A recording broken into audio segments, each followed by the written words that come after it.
Okey, makin dekat bawah ni adalah aktiviti sementara sebelum korang hantar alignment. Apabila korang buat kerja-kerja yang melibatkan steering rack seperti tukar tire end atau nak tukar boot yang koyak ni, ataupun nak tukar rear end. Tapi untuk projek kali ni rear end masih elok, jadi aku tak tukar lah. Aku hanya tukar boot dengan tire end.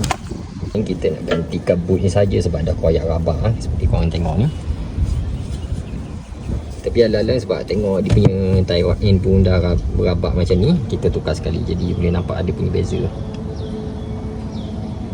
Lepas dah selesai kerja-kerja restorasi untuk bahagian steering nanti, kita akan straightkan tayar dan kita akan buat adjustment ikut makin ni melalui video aku sebelum ni, adjustment untuk alignment.